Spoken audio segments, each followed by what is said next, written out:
Hi everyone, and welcome to episode 75 of the Talk is Cheap show. Hope you're all well, healthy and COVID free. Thanks to everybody for tapping in. Truly appreciate your support. We've got another very interesting show for you today. I'm sure you're going to like it, although you may not enjoy everything we say. We've got a show lined up for you today that will discuss Arsenal's woeful Europa League exit. We will talk about what's next for Arsenal. Was our Europa League exit a blessing in disguise? Does the current manager have a future at the club? What is the future for the club? But before we go any further, I will proceed with our introductions. I don't think it's pertinent or appropriate for me today to have any elaborate or expansive introduction. I don't think it's right for today's show, to be honest. But if you will allow me to introduce my co-host, analyst, resident football expert, Mr. Curtis Shaw of Curtis Shaw TV in the house. What are you saying, bro? Man, it's tough times for Arsenal, innit? We just gotta hope we can bounce back, but it may be a long road back to glory for us, man. Mm-hmm. Well, okay, let's proceed, man. This could be a very difficult show, but in many ways, I hope it's cathartic, both for you and for the people watching. Right, so let's get into it then, man. No news and notes this week, really. We're just going to crack straight on. There's a lot to talk about. But I will, it's sort of obligatory for me to start with talking about our game since the last show. There has been a couple. The first one took place last weekend, an away trip to Newcastle. 2-0 win, relatively easy, it's got to be said. Courtesy of goals by Mohamed El Messi, formerly known as El Nene. A wonder strike after 6 minutes. And then it was very pleasing to see the captain, Aubameyang, get on the score sheet in the 66th minute. So he rounded off what was fairly a routine win, and a win that, let's be honest, against a pretty poor Newcastle team, although it was a decent performance. So we're thinking to ourselves, well, you know what? Newcastle not the best of opposition, but it was a decent win away from home. We were never really threatened. So we're thinking to ourselves, we're going into the biggest game of the season off the back of a good win, presumably on the back of some good form. So we were reasonably optimistic that we were going to get a performance of the name.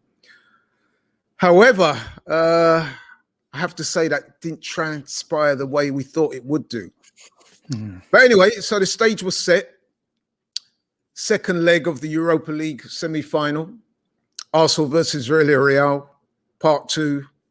Arteta versus Emery, the decider. Arguably the biggest game of the season to date. Curtis, the team come out. What was your thoughts on the team selection, bro? I wasn't sure about the team selection, only because I looked at it and it wasn't clear whether Xhaka was going to play at left back or whether Saka was at left back. You know, some people were saying different things. Also, for me, I felt Martin Odegaard had not done enough to justify playing this game. He's been poor since he's come back from injury, and I felt with him and Smith Rowe, there was no need for 2 out-and-out number 10s. And I also felt Hector Bellerin was, this was a guy that a month ago, it seemed like he was done. He was out the door. And, I was not sure about him being picked. I don't know what Cedric's done wrong. I know he had Slavia Prague at home. He had a bit of a difficult game, but I wasn't totally convinced by that. Even the central defensive pairing, although obviously they did all right. The Holding and Pablo Mari partnership did not look very good the week before. So there were a few things. Listen, he got a few right, but there was a few where I was like, I'm not sure how that's going to work. Yeah, I would agree with you on that. I mean, I did look at that central pairing and I was a little bit worried about that. Obviously, David Luiz wasn't available. The Bellerin one mystified me. And like you, I'm a bit bewildered as to why Cedric hasn't got a look in since he had that bad game, as you spoke of a few weeks back. He's not figured at all, which is kind of strange. But I looked at the team and I thought, you know what, on paper, on balance, it looked like we had enough to get the result that we were looking for. What about the formation? I mean, we know that Granit Xhaka suffered that injury in the warm-up, so they had to switch things around. Kieran Tierney came in. But a lot of people I was speaking to were saying, "Oh, that was a good thing." So Yeah. they'd rather have had Tierney at left back, even though he's probably not operating at 100%. What was your thoughts on that? I suppose my question would have been, look, Tierney played the whole game, and I haven't heard any problem. Why was Tierney not starting anyway? You know, why was Tierney not starting, and then put Xhaka in midfield with Thomas Partey? You're asking me about the formation. The formation was terrible, in my opinion. We played a formation that I have not really seen us play all season. 4-1-4-1, which completely isolated Thomas Partey. And a lot of people criticised him. He did give the ball away a lot of times yesterday, but he was in midfield by himself. You know, when they were attacking, it was him by himself. And the worst thing is, you know, doesn't adjust it. We can all see it's not working, and he just continues with it, Mikel Arteta. So, yeah, the formation was not the one. Let's put it that way. It wasn't the one. Yeah. I think most people would agree with you on that one. But even so, like, you know what? I was still kind of thinking that given the magnitude of this game, given what's at stake, given the fact that we're at home, given the fact that, let's be honest, Villarreal, although they appear to be a very well organised and well set up team, there's not many in their starting lineup that you would have to say would frighten you, would they? Let's be honest. I mean, no. The guy Chukwueze looks like a very decent player. He looks quick and energetic and kind of guy that could cause you problems. Moreno, we know about, is a decent goal scorer. But I think it's fair to say if you go through that team from 1 to 11, there's not too many names on that sheet that would frighten you. And I'm saying that with respect to Villarreal. It's not a diss. It's just common consensus, isn't it? You know what I mean? Yeah. So, yeah, listen, I was optimistic that, especially being at home, given the magnitude of the game, like I said, there's so much riding on it. I'm thinking surely we're going to put in a performance worthy of the name and get the result we were looking for. But how wrong I was. I mean, listen, man, let's take it from the top, man. The game itself, a slow, drab start yet again. I mean, bloody hell. I mean, I just couldn't make no sense of that. We actually started off that game as if it was us that was in the ascendancy and we were the team with the goal advantage, and the Villarreal had to come and break us down. And that shocked me from the get-go. From the outset, I was like, right, this doesn't feel right. And I was at the watch-along. Shout out to all the guys who was at the watch-along. There's quite a few of us here in the building watching the game together. And the common theme that was coming through from the rest of the guys was that, listen, it's tactical. It's a slow start. Yes, but it's cautious. We're trying not to concede, make any silly mistakes and concede an early goal. And then we really would be behind the 8 ball. We will grow in intensity as the game goes on. That was what a few of the guys were saying here. And I was thinking to myself, I'm not so sure about that, man. I would have liked to have seen us get off to a good start. Yes, I understand that we don't want to concede and make it more difficult, but it was vital to me that we got off to a good start. And when I saw that lack of intensity, that lack of energy, I immediately started to worry. And so what was your thoughts on that? That slow start, man, that seemingly lack of energy that's been on display a few times this season. What was the thoughts running through your head? I mean, do you know what? We're going to talk about the manager, obviously, in greater detail. I'm sure.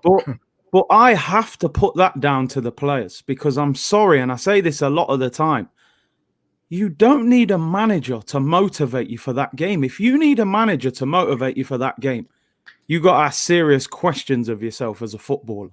You know, this is a European semi-final. And you've got guys there, you know, just going through the motions during the game. Pretty much the whole team. I thought Smith Rowe put a lot in. I saw him energetic, getting about. But, nah, the slow start was a shambles. And I've said before, Unai Emery, for me, is at his weakest when he has to chase a game, because he's a cautious manager. He looked very comfortable at just protecting what they had. What you have to do is pull him out of his comfort zone. The only way to do that is by Arsenal going in front. And then you're asking Unai Emery to chase after a goal, which is when they often get exposed, Villarreal. But over the 2 legs, you look, we've never been in front. We've never taken them out of that comfort zone. And the slow start that you're talking about, we've seen it so often this season. And a little bit of it goes down to the manager. Does he motivate them enough? But ultimately, in this particular game, I have to blame the players for that lack of motivation, because I wouldn't need a manager to tell me how important that game was for me, to run around. So it was a shocking start. And Villarreal looked in a lot of control in the first half.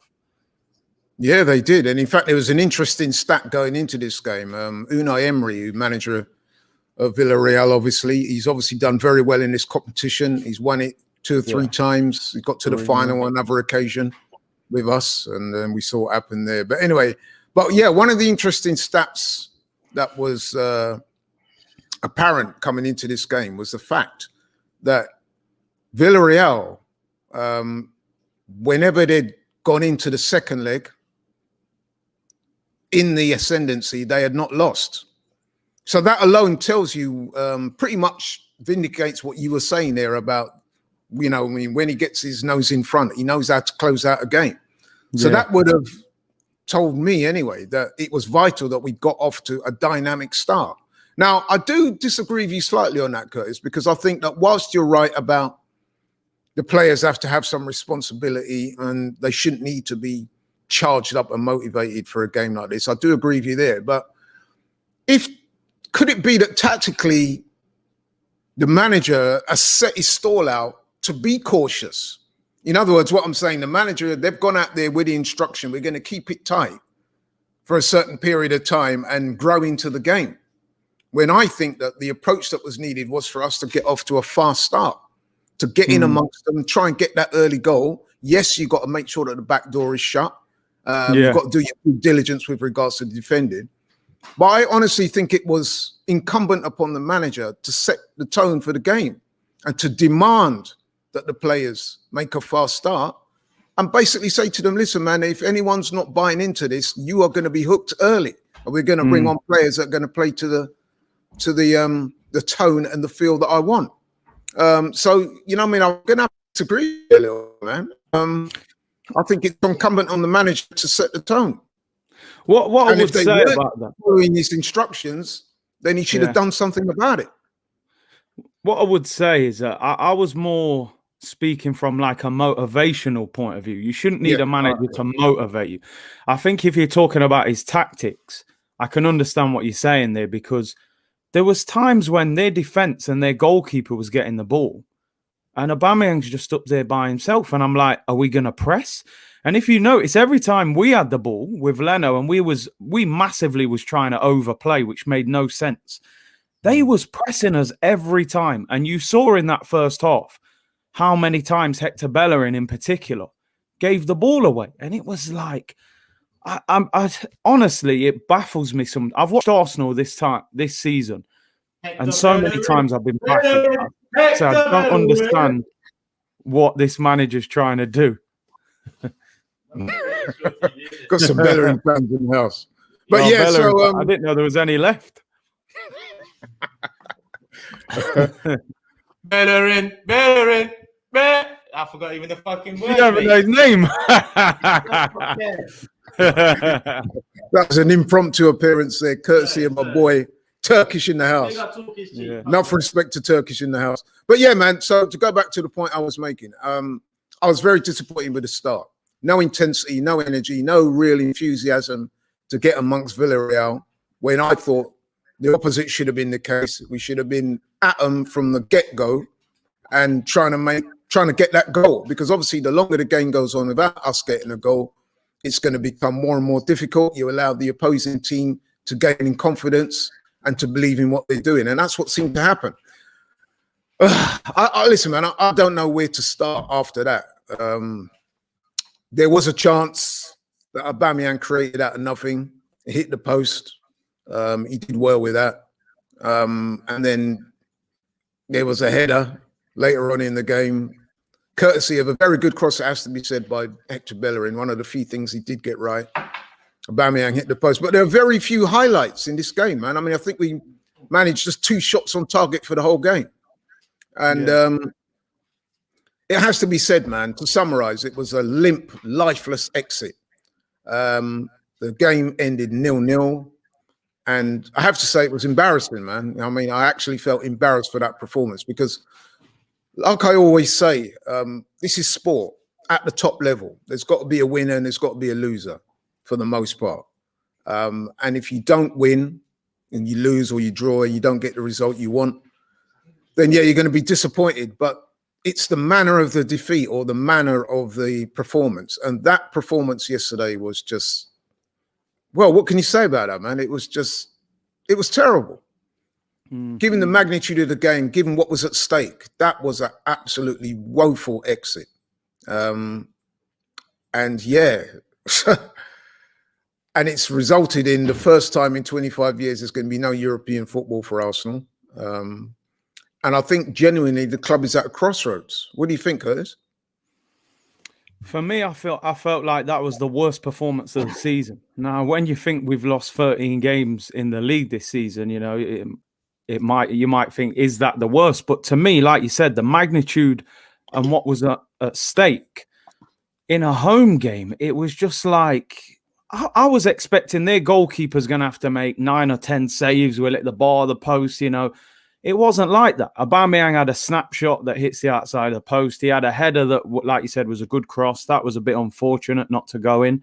But apart from that, you know, did they break a sweat? Was that a difficult game for them?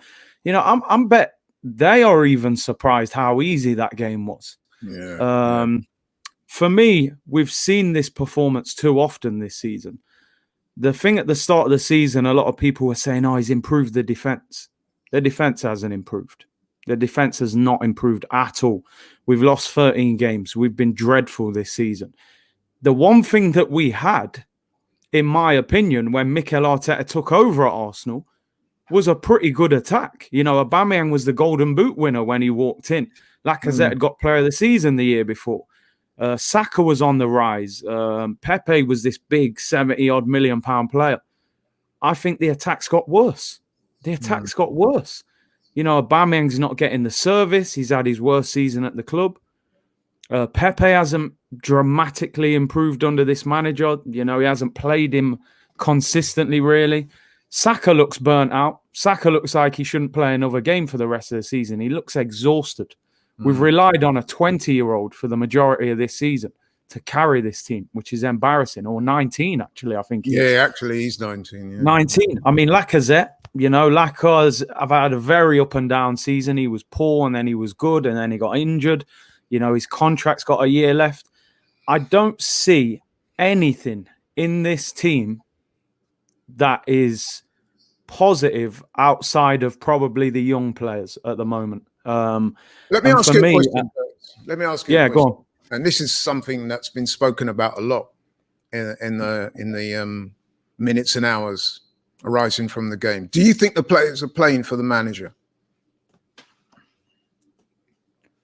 Or do you think that the manager's instruction or lack thereof is what's causing the problem? Yeah, so I would say that, I don't think there's a lack of effort. I don't think they've down tools. I just don't think they believe in what he's doing. I really don't. You know, I think there's a difference. You know, you see sometimes where players have given up under a certain manager. I don't think that's happening. I think they're genuinely bewildered at what's going off. I mean, 80th minute, 10 minutes to go, biggest game of the season.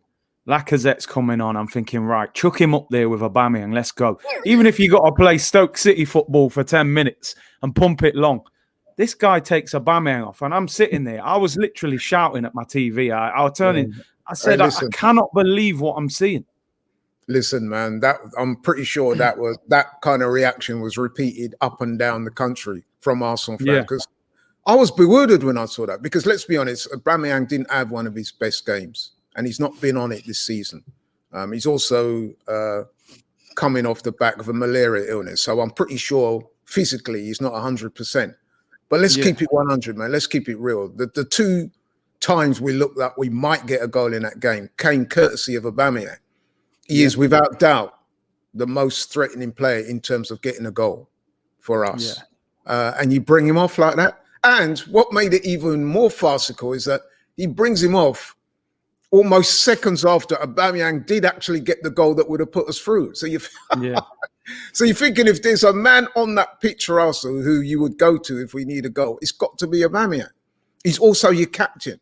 So you're taking off your best opportunity to get a goal, and you're taking off your captain. How does that look? I mean, you saw the look on Aubameyang's face when he was getting taken off. I'm pretty sure he was very upset about it. Yeah. I just don't know what to say, man. And listen, 2 games against Villarreal, 180 minutes plus of football, and we didn't score a goal in open play. We got 1 goal again in the 2 games, and that was courtesy of a penalty that, in my view, and a lot of people's views, yourself included, that was no penalty. So, you know what I mean? And like you said, one of the few things that Arteta did inherit when he took over the team 18 months ago or so was a good attack. And that's just floundered under his tenureship. So how do you explain that? Is he coaching it out of the players? Is he setting up the team too cautiously? Is he not picking the right players, not making the right substitutions? Is it a combination of all that? But what is going on? I see, when I watch Arsenal play now, I see a team that they almost look like, I think sometimes in football you can overcoach players. You know, you can try and ask too much of them. We're very rigid. You know, they don't play with freedom. We don't get forward in numbers. We're very slow moving forward. 10 games this season, Arsenal have not scored. You know, unbelievable stats, you know, 13 defeats. And I just think, I mean, for me, he's got to go. He has to go. You know, I don't think there's any reason, any excuse, any argument to say that he justifies staying at this football club. 25 years we've been in Europe, and this guy's come and taken us out in the space of 18 months. You know, this will be... While we're on that as well, I'd just like to point out as well, I mean, there's a very famous saying about these European ties that's gone around the block a few times. I'm sure what I'm about to say, some of the listeners would have already heard it. But I do think it's a truism, and it states that in the first leg of a 2-legged tie like this, you very rarely win it on the first game, but you can lose it. And I think that first leg, when he rocked up at Villarreal and he came with his false number 9, to me, those tactics, that team selection and that formation was probably the death knell of this tie. It has to be said. And I think he's got to take a lot of the responsibility for that. So listen, okay, let's move on a little bit then. So, and I think you've alluded to this, what I'm going to ask you next. But so we're out of the competition. Yeah, he's got to go. He's got to go. Yeah, but go on. Okay, so he's got to go, but will he go though? Will he go? I mean, really? I mean, it's very easy for the likes of me and you and the fans and countless other people to say, yeah, we need a new manager. And let's be honest, man, it'll be very hard to make a case for him staying logically. But logic and reality can sometimes be 2 different things. Yeah. Will he go? Personally, I don't think he will. But what do you think on that? And if he does go, who would you like to see come in? See, that's part of the problem as well. Who are they going to get? Yeah, I don't think he'll go. For a couple of reasons. Number one, if there is any thought of the Kroenke selling the club, which personally I don't think they are going to sell the club, but let's just say they were, why would you sack a manager who's got 2 years left on his deal at £6 million a year? That's 12 million. Let's say you agreed at 8-9 million to sack him. You got to sack all his staff. Why would an owner spend 10 million to pay him off when he's thinking about selling the club? So, and also, you know, I wake up this morning, turn on Sky Sports, Mikel Arteta's on the screen at the training ground talking about next season and I'm going to bounce back. And I'm like, I was waiting to see breaking news, you know, he's been sacked. The man's talking about next season. I'm like, nah, this guy ain't going nowhere. He's going absolutely nowhere. We are stuck with him, absolutely stuck with him. It would appear so. I mean, do you know what was funny? I see a comment. I think it was on Sky, and one of these pundits said, he said, if Arteta was at Chelsea he would have been sacked 5 or 6 times by now.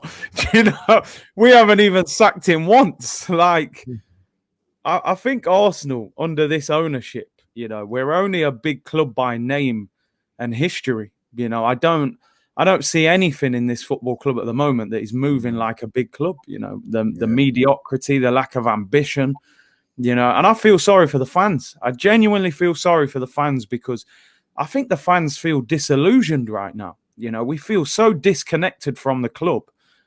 It's unbelievable, man. It's a real tough time, man. You know, when Wenger left, we thought things were bad. It's actually got 10 times worse than that.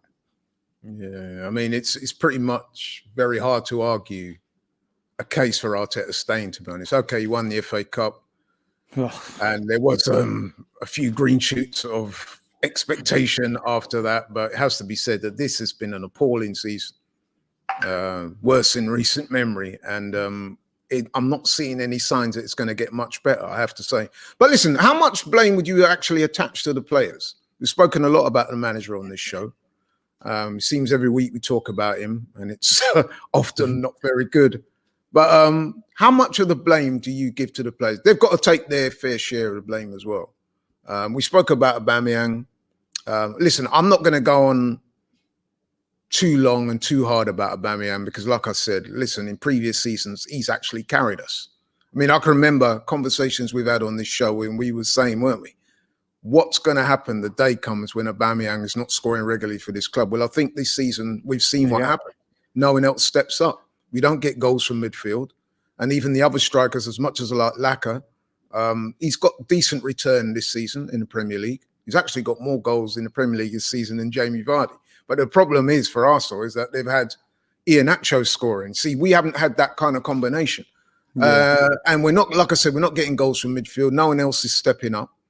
But across that team, man, which of those players would you sort of think has a future at the club and which ones would you like to see go?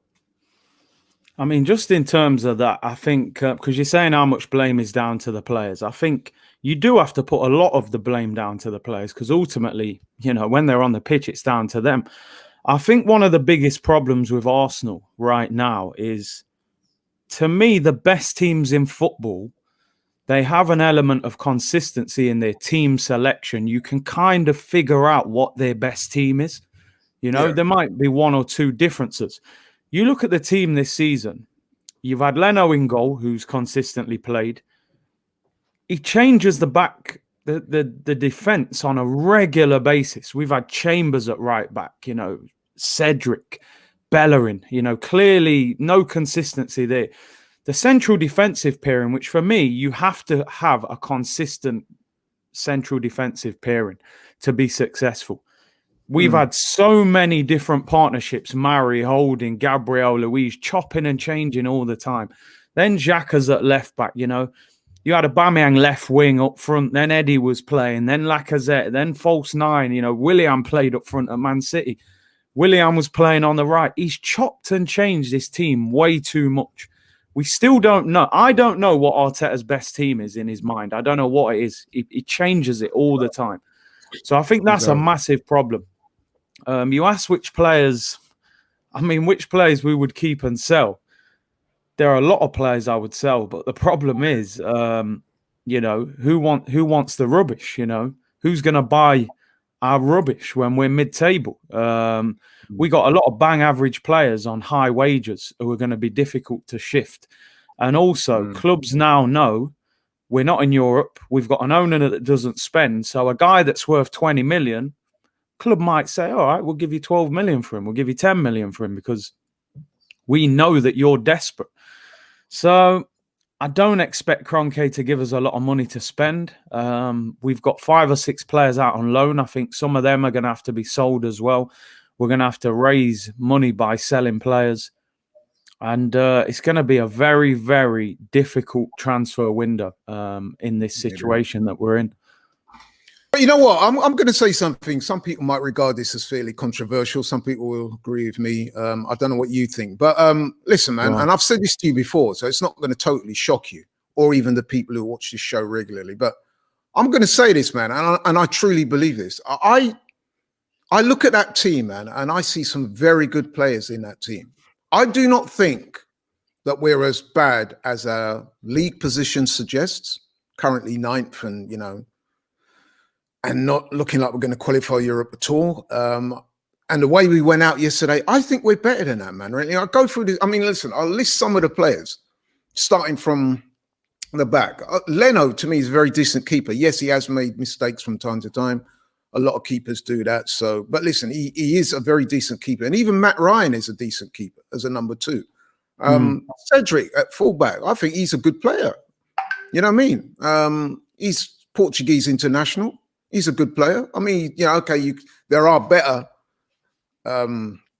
wing backs or whatever you want to call them. But to me, Cedric is a decent player. Tierney is a very good player, in my view. Yeah. Moving into central defense, David Luiz, yes, he's error prone, but he's experienced. He's a decent player. He can play the ball out from the back. He has qualities, man. You know what I mean? He's a good player. Gabriel, plenty of potential there. You know what I mean? Again, he's had occasions this season where he's been a bit rash and made a few mistakes. But I look at him and I see potential there. He looks to me like he could develop into a very good player. Pablo Mari, he's a good, solid, dependable player. You know what I mean? Like, I'm not displeased with him at all. Thomas Partey in midfield, very good player. Okay, he's struggled at times. He's had a lot on him in terms of, what he's been asked to do. It's been a bit onerous. But again, he's not performed to his fullest. But again, I see a good player in there. Odegaard, same thing. He's been off the boil recently. But again, I see a good player in there. Saka, at times he's been outstanding this season, forced his way into the England team. By common consensus, is one of the best young English talents in the game. Smith Rowe, another one, coming to the team, performed very well. We've even had a man like Martin Tyler annoyingly keep referring to him as the Croydon De Bruyne. Good player, lots of potential. He's got seemingly everything needed to get to the top. Pepe, yes, listen, Pepe is one that, he polarizes fans. He can look good one week and seemingly disinterested the next. But then I would argue that he's not really been treated properly by the manager. He's not been trusted by the manager. And I think that's been reflective in his performances. And then you move on to the front 2. Lacazette is still a good player. A French international. Okay, he has not figured much for France recently, but he has been called up by them. And, France are one of the best teams in Europe, if not the world. You know what I mean? Lacazette is a good player. I mean, if he goes up for sale this summer, which some people are speculating that he will, I will imagine there will be some top clubs sniffing around. So he is a good player. He's got 14 league goals this season. That's not a bad return. And then, of course, you've got Aubameyang, who I still think is one of the top strikers in world football. You know what I mean?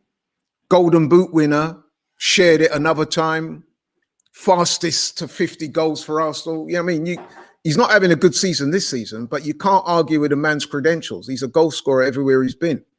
So when I go through and I list players like that, you have to say that given that level of talent that we have in the team, we are seriously underachieving. And if that is the case, then it kind of does point to the management, and you have to say, well, what's going on there? You know what I mean? Yeah. And yes, he, as a manager, listen, I'm pretty sure Mikel Arteta, his heart is in the right place. He looks like a guy that is very intense about his football. He looks like somebody who is driven and who is ambitious and does know his football. I mean, he came into this job off the back end of a good reputation as a coach at Man City. People spoke about him very highly in terms of his coaching pedigree and things like that. So listen, I'm sure that he does know the game, but being a good coach and being a good manager, as we've seen several times before now, is completely different thing. So I guess what I'm trying to say, Curtis, is that whilst I hear people like yourself and one or two others talk about the team's not good enough and blah, blah, blah, I feel that we have enough decent players and good players in this team to be doing a lot better. What's your thoughts on that, bro? No, we definitely should be doing better. I think the problem is a lot of those players that we talk about, say, for example, you got Thomas Partey. Thomas Partey was our big signing in the summer. it's all right having a very good player in Thomas Partey in midfield, but he can't carry a midfield by himself. So if you're putting El Neni, Ceballos, Xhaka, players like that next to him, ultimately that's pulled down his level of performance. And I think that's happened too much in other areas. We've got too many players that are what I would call weaknesses, getting too much game time. You know, Rob Holding's played loads of games this season. He's not good enough to start on a regular basis. Hector Bellerin's played loads. You know, El Neni's got a lot of game time. Willian's had game time. You know, and that's the problem for me. These players around these good players. And even Martinelli there, I think we forgot to list him as well. Yeah, you I forgot. Sorry, my apologies. We've spent half this season saying, oh, why is Martinelli not playing this game? Then everyone goes, oh, he must be playing the next game. And then he doesn't play. He got man of the match against Newcastle on Sunday. Great performance. Ripped their right back apart. Set up Aubameyang. What's his reward? Go and sit on the bench. You know, so all this non-negotiable stuff that he came out with at the start, you know, I won't accept anything. He's only kept that for certain players, but certain players, you can play bad for 5 games, I won't drop you. But then your Pepe's, your Martinelli's, your players like that, one bad game you dropped. You've seen that with Cedric. Cedric, one bad game, you ain't seen him since. You know, so for me, those players that you've talked about there, who I do rate a lot of those players highly, how often have we had the majority of them players on the pitch together, you know, on a regular basis? There's always 3 or 4 of those players on the bench. You know, Luis didn't play last night, of course. Gabriel earlier in the season won Player of the Month 3 months in a row. Yeah, was on the verge of Brazil were going to call him up. Now the guy's on the bench. We don't play him. You know, I don't understand. I don't get it. We have the players there, bro. Trust me, we do. We have a decent level of players. And some of those players that I listed as well are outstanding players. They're not just good players. So, you know, I mean, we should be doing a lot better than that. But it would appear, like you said, that the manager's got no consistency of selection. He doesn't appear to know his best team. And I personally think that a lot of the ability is being coached out of these players. That's how it appears to me. But moving on again swiftly, because we do have a few more things I'd like to discuss before we wrap things up. But so listen, as we said earlier, there's no European football for the first time since 1995, I believe, or something like that. Some crazy amount of years, over 25 years. Do you think that now that we've reached the nadir, as it were, of not having any European football, that this might be a blessing in disguise? Will this afford Mikel Arteta, or whoever's in charge, I suspect it will be Mikel Arteta in charge next season. Do you think that affords him the time and the space to give this team the kind of root and branch review and the clean out that it needs? Do you think that this could be a blessing in disguise? No European football, no traveling across far-flung places in Europe on a Thursday night and coming back playing games on a Sunday.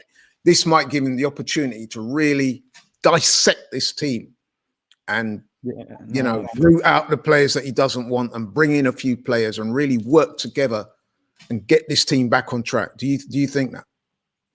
For me, I can't see any positive in being out of Europe. I mean, fair enough. Arteta gets more time on the training ground, which I get that he's a coach. He wants to coach these players more, but his coaching has had no real positive effect so far. You've also got to understand that ultimately, to compete at the top of the Premier League, the team needs investment. We've got an owner that doesn't put money into the club. Going out of Europe, that loses us another, 20 million, 30 million, I don't know, TV rights and all that kind of stuff. Let's be honest, a lot of people hammer the Europa League. You don't really have to play your strongest team in the Europa League till about the last 16. The group is a walk in the park. I think we won every game in the group this year, and we played Dundalk and teams like that. Listen, for me, I like being in Europe. I would love to be in the Champions League, of course, but I would rather be in the Europa League than not. And also, when you're trying to convince a player to come to Arsenal, what have you got to convince them with now? Because at least when you're in the Europa League, you can say, look, we're one of the favourites to win this competition. So there is a chance we will get back into the Champions League. I look at the Premier League at the moment. I think the top 4 is harder to get into than winning the Europa League. You know, I think you look at Man City and Liverpool, I think they're miles ahead of us. It will take more than a season to get near them.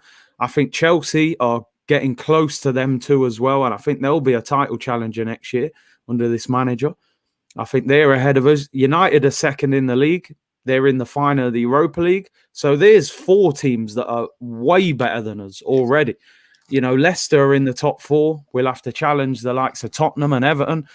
I think we're miles off it. I think we are miles off it. And I think we got a very easy run to this final. You know, Olympiacos were average. So were Benfica. Slavia were nothing special. And Villarreal, you know, even though we were terrible in the first game, we only needed to win 1-0, 1 goal, and we'd be sitting here celebrating, looking forward to United in Poland. So for me, there's no positive for being out of Europe. I don't think having that extra time on the training ground is enough. I think this team needs massive investment, and Kroenke doesn't need any excuse to keep that wallet in his pocket. And no Europe is another big excuse for him to keep it in there. So for me, I'm very down about Arsenal at the moment, to be honest. But I'm just thinking that with no Europa League football, there's no real distractions there. Then he's going to have time and space to really look at what's wrong. And, you know, let's face it, he's going to have to reappraise his own performance and, you know, I mean, look to within himself and try and come up with some answers as to why the team is performing so poorly and, you know, I mean, and under par. Because like I said before, and I will repeat saying it, I think we do have some very good players at the club. I just think that for any number of reasons, they're just not performing up to par. And I think that the European football, the Europa League, as you said, especially in the group stages where you're traveling across Europe, having some of these games, I mean, let's be honest, man, it's pretty drab stuff, isn't it? And yeah, the competition only ever gets anything meaningful when you come to like the real business end, like the quarterfinal, semi-final, and final. Yeah. And we've come up short now. And even the year when we got to the final, which was under, you know, we were well beaten. I mean, listen, yes, we went out yesterday and it was embarrassing and all the rest of it. But can you imagine if we showed up in the final and got absolutely tonked by Man United, similar to the way we were beaten by Chelsea? That would have been equally as bad. So maybe even worse, really. So I do think that, you know, I am trying to be positive. I'm trying to project forward. And I'm thinking, listen, without the distractions of Europe, we can focus on becoming a good Premier League side again, which, let's face it, that is your bread and butter in football, isn't it? You should be trying to establish yourself in the league as one of the better teams.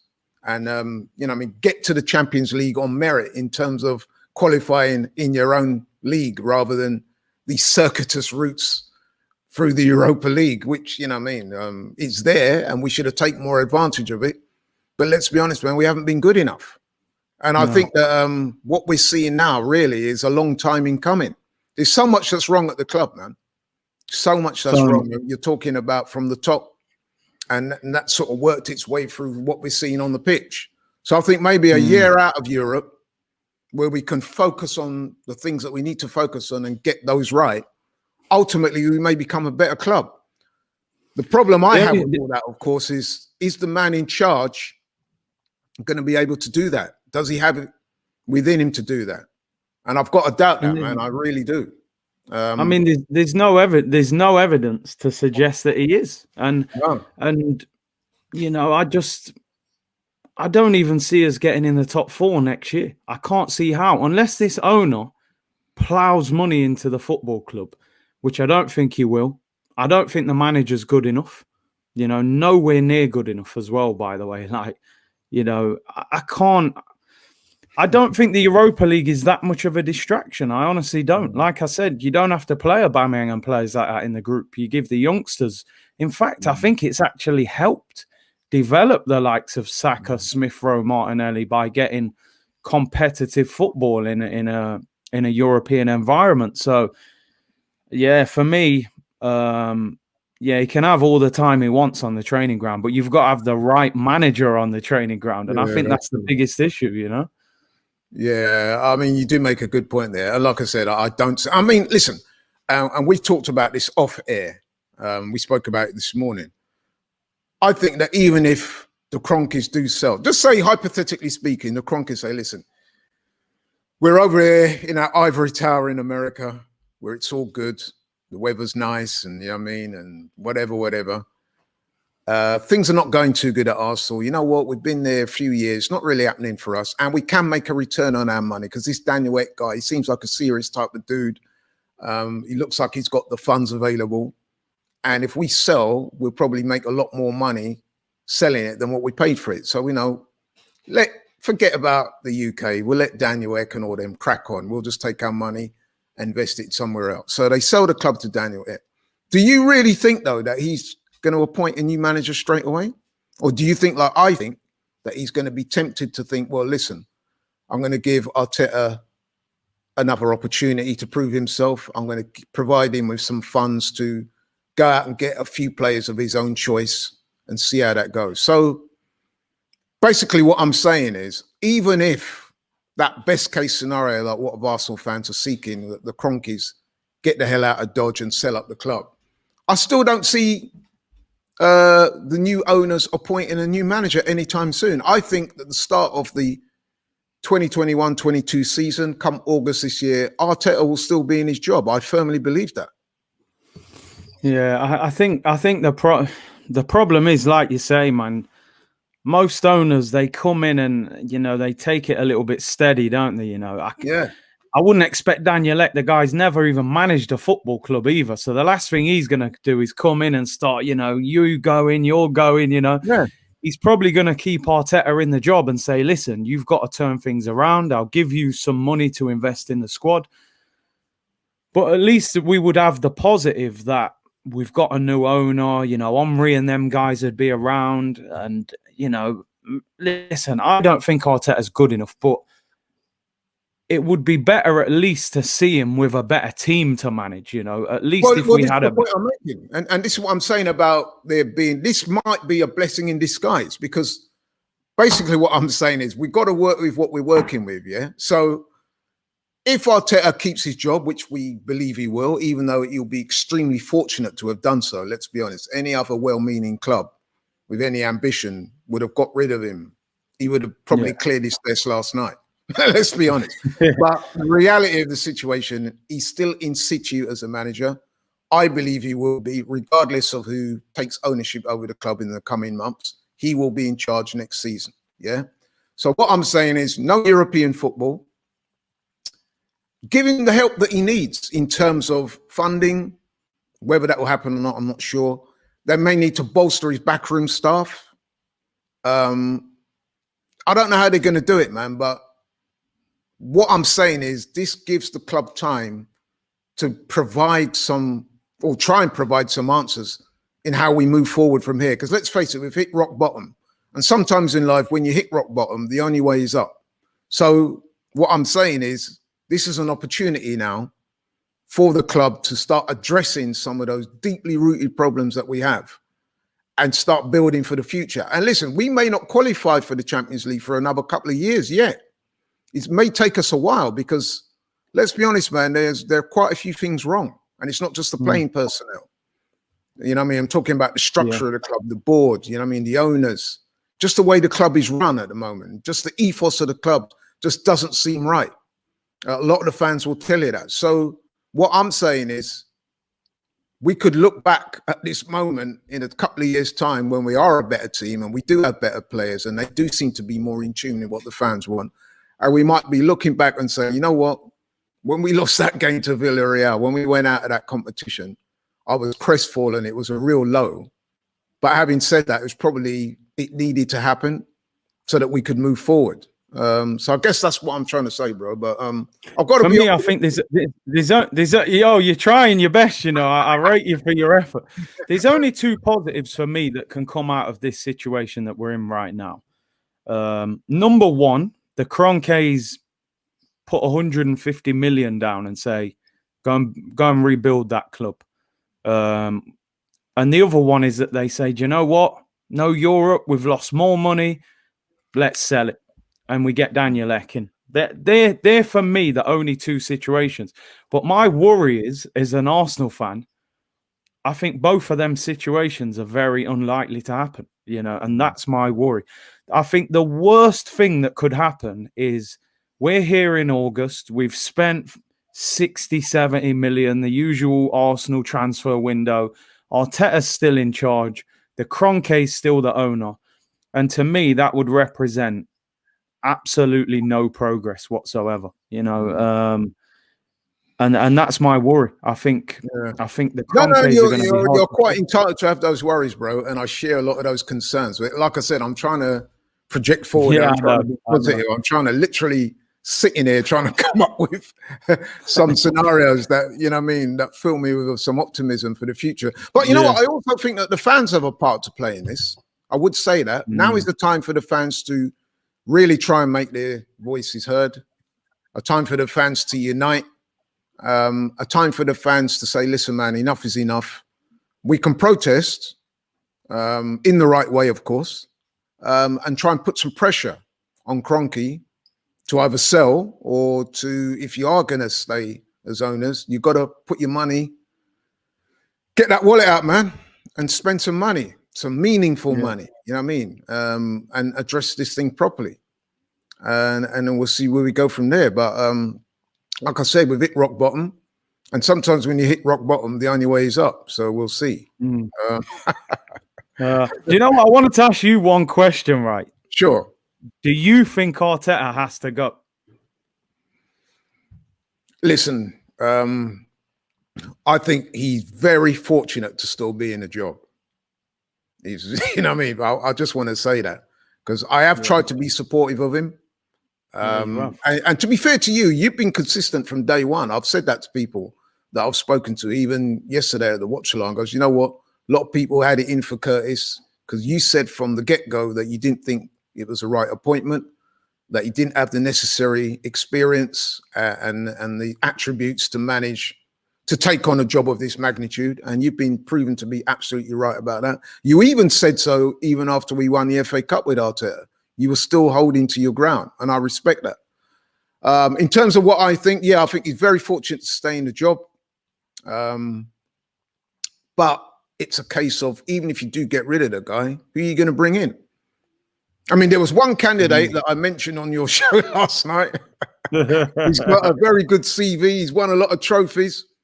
He's played football at the highest level, both in this country and abroad. He's got a trophy cabinet full of trophies, and he's available. Neil Lennon. Neil Lennon. But I doubt he's very much. Serial winner. Yeah, a serial winner, but I doubt very much whether he'll be getting the job. But I don't know, man. I mean, he's very fortunate to still be in the job, but will they get rid of him? I tend not to think so. Like you said, I turned on my TV this morning and I heard the man sounded like he was planning ahead already to the next season.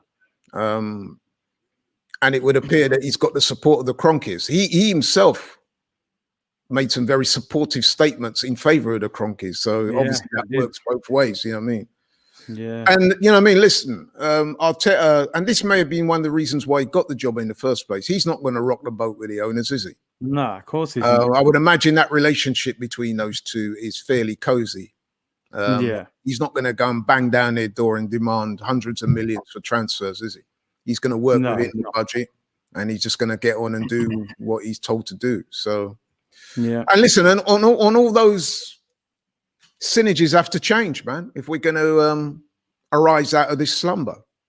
But it could take a while. I don't think it's going to be an overnight thing, man. No, it won't. I'm looking at it like it could be a couple of seasons out of Europe, possibly, before we, you know what I mean, start making an upward curve. But listen, man, thank you very much for your comments on that. Been very interesting. We wait and see what will happen. A lot of things could happen. I guess we'll just have to wait and see. But thanks for your honest and forthright comments on those situations. I should just touch on our ops of the week this week. Oh, another massive game. This is a big one. Forget Villarreal, mate. This is the big one. West Brom. West Brom. Mid-table relegation home. scrap. Yeah. Oh, It'd be interesting to see that game takes place at the weekend at 7:00. I think there'll be more action outside the stadium than in it, to be honest, because I gather that there's going to be protests, and I would imagine that is not going to be a light protest. I would imagine there's going to be a few thousand people turn up and they're going to make their voices heard. I just hope it doesn't get out of hand, to be honest. But so this game against West Brom, man, I mean, we've got to cover it because we do cover all the Arsenal games on this show. Well, what can you say? There's not much to say, really. We are 9th as it stands. Played 34 games, won 14, lost 13, drawn 7, man. 46 points. It's mathematically possible that we could get in the top 6, I guess, but it's extremely unlikely. But we do have to go out there and put in as a performance, can't we? We can't just, throw away the season. So the problem is, though, West Brom, who we're playing, even though they're currently 19th, second bottom and staring relegation in the face, they're not, as I speak to you now, they're not mathematically relegated, are they? So they need to win all their games. And they're going to rock up at the Emirates thinking that Arsenal are a low ebb. And they're there for the taking because they need the points more than we do, let's be honest. So how do you see that game playing out? What type of game do you think it will be? Do you think it will have that, from Arsenal's point of view, that sort of end of season testimonial feel about it? Or do you think the players will say, look, we need to put in a performance and show the fans that we care and all the rest of it? What do you think? Nah. These lot. There'll be it'll feel like a friendly to Arsenal fans watching it, won't it, on TV? It will. It wouldn't surprise me if Arsenal rock up and score a few goals and play well, because when there's no pressure on, these bottle jobs turn up. Do you know what I mean? So damning indictment there. Yeah, man. They should be ashamed of themselves, the players, the owner, and the manager. So, like I said, I'm more interested in the protest, in what goes on outside. And you know what? I watched that Man United protest the other week. I might bring my football boots to this protest. Might end up on the pitch. But nah, I'm only joking, by the way. But no, I reckon Arsenal win. Big Sam will make it difficult. Obviously, Ainsley Maitland-Niles won't be able to play. I mean, 2-1 Arsenal maybe, but I don't think the fans will be that interested in this game. Yeah, I mean, I'd like to think they're going to turn up and be professional and get the win, but you know what? It will be interesting to see the sort of the team that he picks and the attitude of the players when they take the pitch. I will be interested to see what they do and how that game transpires. We'll see. I mean, listen, I'm picking an Arsenal win. We should beat West Brom at home at the best of times. So listen, man, I can't see any further than an Arsenal win. But hey, man, the way things are right now, you just don't know how it's going to affect the players. Yeah, the mood is obviously down right now, but we'll see. Yeah. Okay, and then looking forward after that, we have actually got quite a very difficult game away to Chelsea in the midweek. And they do need the points because they will need to try and finish fourth, won't they, to guarantee their Champions League spot. And there's a few teams contesting that place. So, that's going to be a very difficult game. And like I said, we're at pretty low ebb right now. Confidence is low. Whereas Chelsea's is the opposite. They qualified for the Champions League final, played very well against Real Madrid, looked very sharp, looked very together, played as a team. They've got some good young players there as well. And that could be a very sobering experience for us, man. What do you think about that game? Oh, man, I'm not looking forward to that. Seriously not. We got nothing to play for. They've got everything to play for. So, I got to be honest. I don't expect us to win that. You know what? I read that if you don't turn up for a game in the Premier League, it's automatic 3-0 defeat. They might be better off not turning up. You know what I mean? Just stay at home. Wow. Yeah, God. It's worrying, isn't it? It's worrying. Yeah. And so we kind of have to end the show on a very sobering note there. But like I said, man, in sport, in life, in general, sometimes you hit rock bottom in a certain situation and it forces you to reappraise and look at what you're doing right and what you're doing wrong and look at how you can fix it. And I'm kind of hoping that the events of last night will lead to catalysts for change. So I'm hoping that, you know what I mean, we will observe the lessons of what's happened, not just in the game against Villarreal, but the mistakes that's been made over the last couple of years. And hopefully we will start to see things change. You know what I mean, how quickly they'll change, we don't know, but things start to change and we will start to grow as a club again. That needs to happen, man, seriously. Otherwise, you hate to think what will happen next. You can't get much lower. But anyway. Okay, bro. So we've come to the end of the show. Thanks very much for coming on and sharing your honest and forthright opinions as always, bro. Appreciate that. No worries, man. Tell the people where they can find you on social media, bro. Yeah, check out the channel, Curtis Shaw TV. You know, if you're a big Arteta fan, you might not want to come near it though at the moment because I'm in full swing at the moment. But listen, one thing I will say, like you said, I think it's important our fan base sticks together and we have to look at the bigger picture. Like you said, man, I think a change of ownership could be the biggest victory that we can gain. You know, I think that is the start of us moving in the right direction. So, or even if we can put pressure on the Kroenkes to act different, which is unlikely, but hey, we've just got to try our best to create change, you know. So onwards and upwards, man, hopefully. Like you said, we can't get no lower, so the only way is up from here, hopefully. Last thing I want to ask you in closing, and be quick. Have you given, listen, let's be honest. We both agree that Arteta at the moment is not the right man for the job. So if Curtis Shaw takes over the club, say you were coming to some billions and you buy out the club and you say to Mikel Arteta, thanks, but no thanks, who would you think would be the right man to take over the club as we are right now? He's got to be someone that's available. It's got to be, so he's saying available. I mean... and I don't mean Neil Lennon. Yeah, no Neil Lennon. I mean, ideally, I'd like Conte or Brendan Rodgers, but they're very difficult to get because they're insecure jobs. Yeah. I would go there that takes your fancy. Out of work, I think you've got to go for Allegri. I think that's the only obvious suggestion. I think the only way you can get him as well, you've obviously got to give him money. You know, he's out of work. He said he's ready to go back into work. The only two big managers out of work are Rafa and Allegri, and I would go for Allegri out of those two. I like Ten Hag at Ajax as well, but he's just signed a deal.